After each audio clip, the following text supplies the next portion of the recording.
So now we talked about the kids, and we know they're kind of back at school. We've got moms here. Okay, so I know that we do some things with the moms. It's kind of like a little bit like a back to school thing. It is. But we don't really call it that. But I tried that. It didn't work. It doesn't work, no. But what are some of the things that we're doing with the moms to help them to become independent again?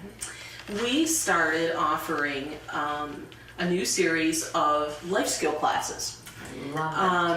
It's topic based, but there are topics that have come from our experience of working with the ladies as well as what the ladies have identified. I love it. You ask them what they want to know about it. I love the fact that they've been included in knowing what do you want to know about it, and what troubles you, and what do you think you need to know more about, and they know what they want to know. And we've kind of come up with maybe a handful of them. Exactly. Conflict resolution, decision making, time management, Yes. Conflict resolution, things that really are applicable. And even if somebody is in class, like one of the first classes I taught, they're like, well, I've already been through something similar to this. And my response was, then we can benefit from that. Sure. But also, you might benefit from somebody else's story and learning a different way to do it. Exactly. The class isn't really so much a graded kind of piece. It's more of a pass-fail information, tools to help them be independent and self-sufficient. And what person couldn't benefit from a conflict resolution class? Yeah, it doesn't matter how old you are. It doesn't matter where your station in life is, where you live, where you don't live. You run into issues that you need to resolve a conflict. And for adults, if we haven't learned a way to resolve it in a positive manner, it becomes very negative. But not only in our life, in the life of the other person, and it rubs off on the people around us. And the moms know that. So Absolutely. the conflict resolution is a big deal. But I like the fact too that I know they have homework. Now, I like studying, so that wouldn't bother me a lot. Yeah, same too. But there are people that's not their cup of tea, but that's all right. But because I know you work with them, it's not like you have to sit down and work real hard and 4, 2, and 3 hours a night. Right. That is not the issue. Everything's found right in the materials that are provided to them. Exactly. All we want them to do is read the materials and kind of go over it again and learn those kind of things.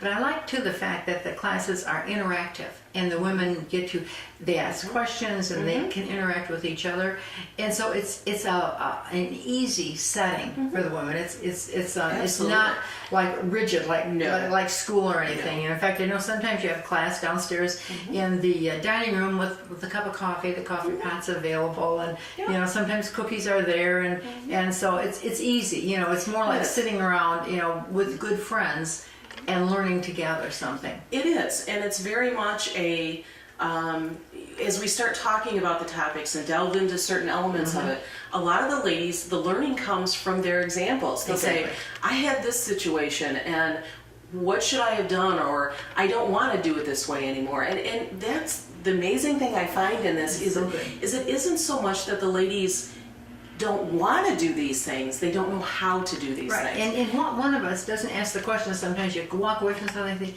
I could have handled that better. But I'm not sure how I could have, but I know I could have done it better.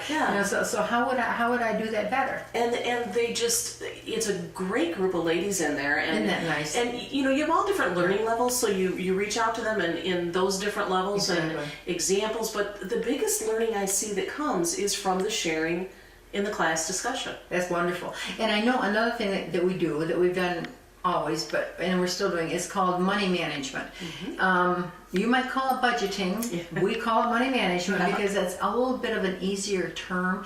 And it is about managing money. Sometimes the word budget is kind of scary to people. It is. They think they have to write, they have to have all these lines and all this debit and credit stuff, and you don't really have to do that. We make it easier. Definitely. But we don't really teach. We've partnered with somebody else now. We have the ability to help the ladies and to keep their money secure for them while they're here. But we've partnered with Love in the Name of Price to have a volunteer from their agency come over and teach 7 lessons of money management, from everything from your basic keeping track of where your money goes to saving and opening checking accounts, doing the budget piece and breaking it down. But it's starting at a point where it's you track your money, you track where it's going, and then you take real figures that have applied to your life and put it onto paper. Exactly.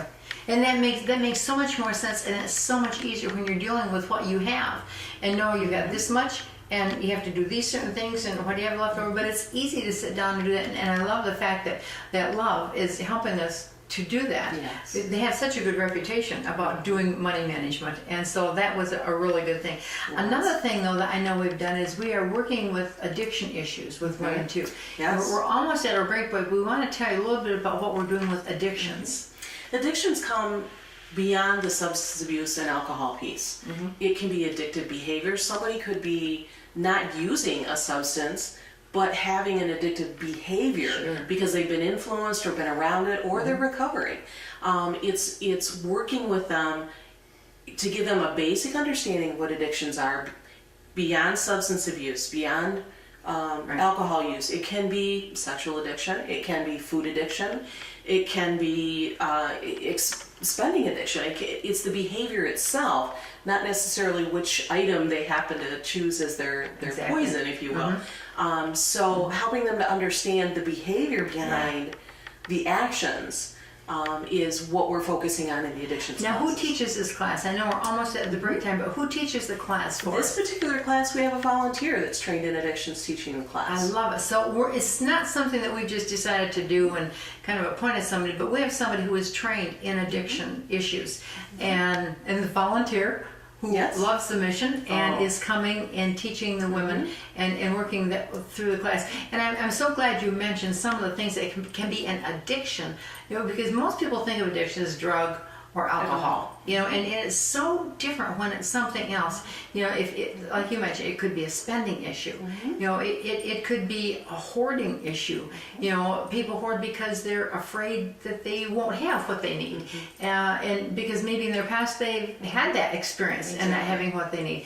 A lot of things like that. So, and I love the fact that we are addressing these issues, and I know the women are really, they're interested. They are. And they want to know about these things. And I was a little nervous about it because it's kind of, you're coming in and saying, we're going to teach you about addictions, or we're going to teach you about conflict resolution. Exactly. And it would be very easy for people to feel defensive that, are you telling me I have a problem?